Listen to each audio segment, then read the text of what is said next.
नमस्कार मित्रों, मैं कृष्ण कुमार दीक्षित, सेवानिवृत्त डिप्टी कमिश्नर सेल टैक्स, जिसको इस समय राज्य कर कहते हैं, हूँ।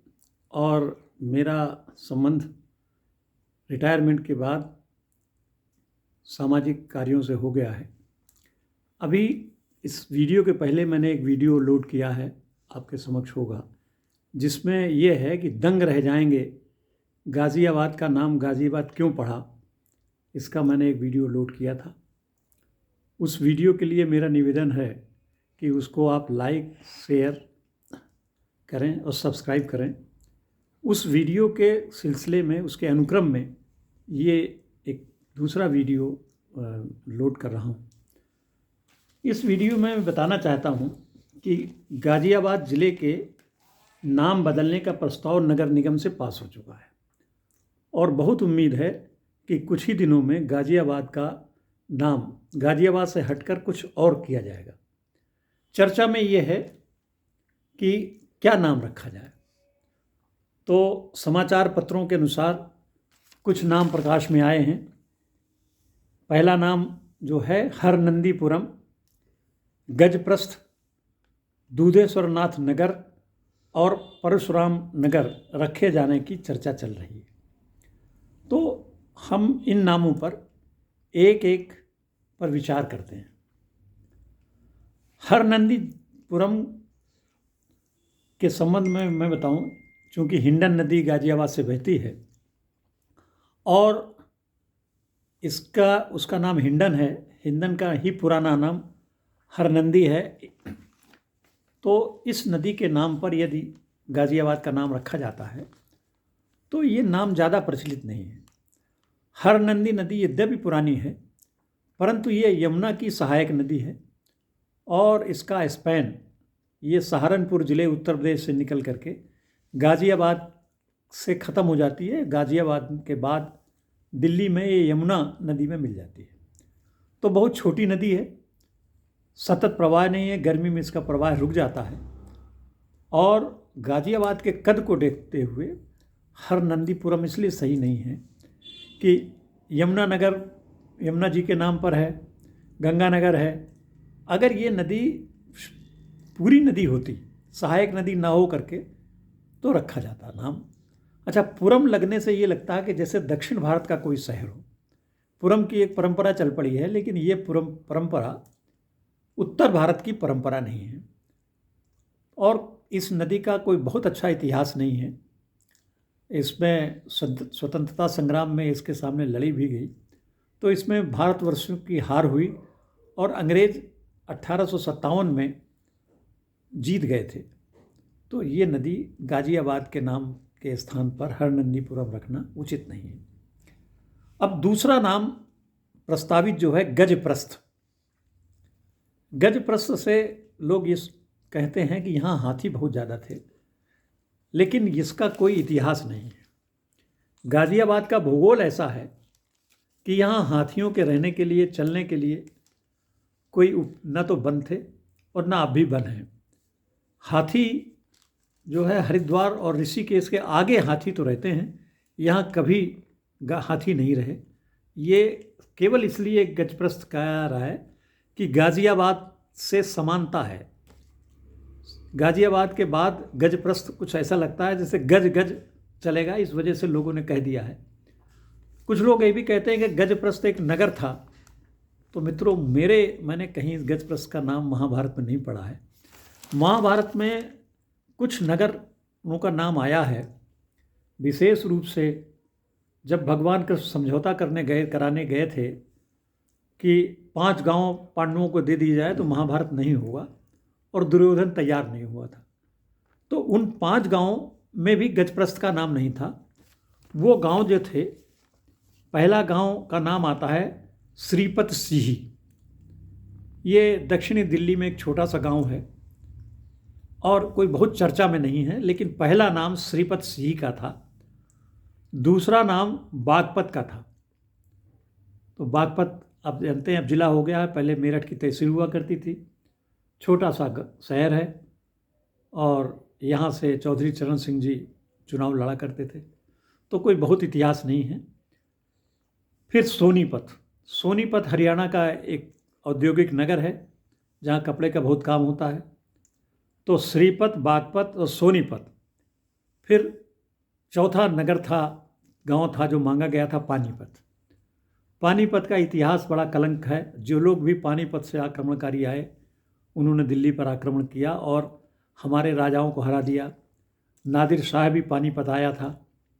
पानीपत के कई युद्धों में भारतवर्ष के लिए ठीक नहीं रहे। और फिर एक आखिरी गांव है तिलपत।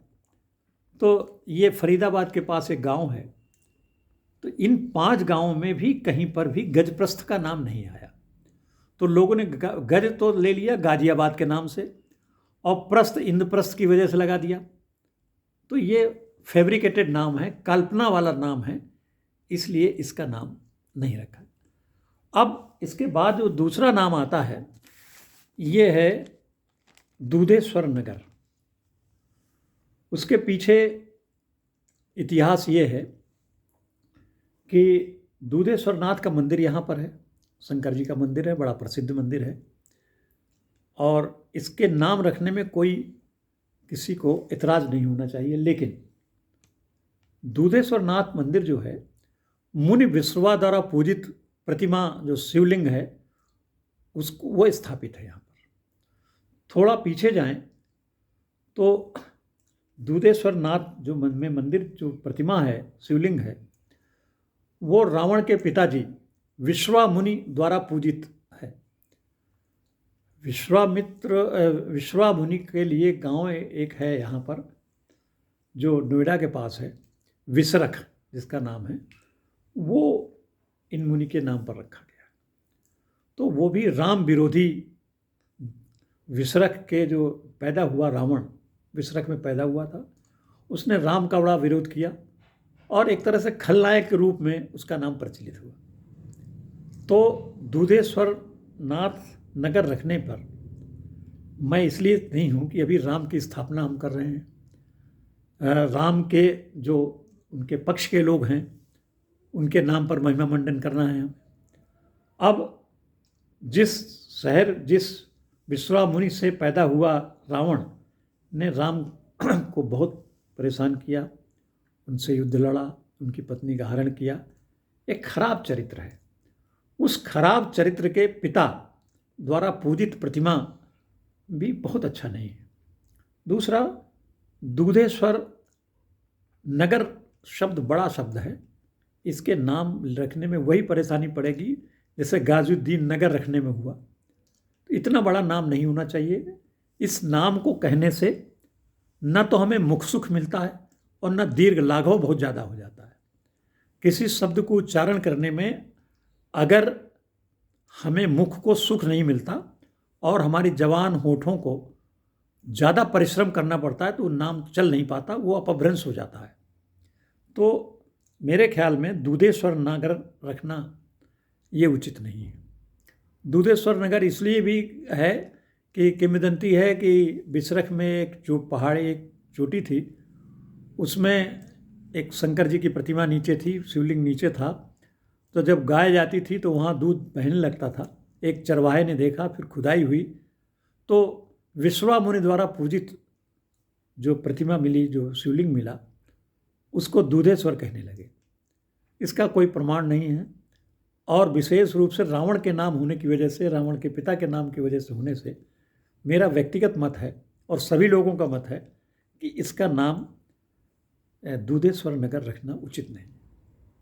अब जो अंतिम नाम पर बात चल रही है, परशुराम नगर।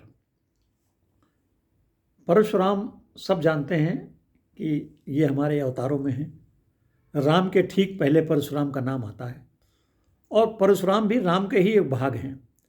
एक विशेषण लगाए, चूँकि वो परशु रखते थे तो वो परशुराम कहलाने लगे। यद्यपि परशुराम ने अनजाने में राम से, लक्ष्मण से कुछ विवाद किया था, लेकिन जब उनको पता चला कि ये राम हैं तो उन्होंने बड़ा विनय माना। और परशुराम का इतिहास भारतीय संस्कृति के लिए, भारतीय विजेताओं के लिए बहुत अच्छा नाम है। तो मेरा व्यक्तिगत मत है और सभी लोगों का ये मत है कि इस शहर को नाम रखने में हरनंदीपुरम ठीक नहीं है, गजप्रस्थ भी सही नहीं है, दूधेश्वर नगर भी सही नहीं है। मेरा प्रस्ताव है और निवेदन है कि गाजियाबाद के स्थान पर इसका नाम परशुराम नगर ही रखा जाए।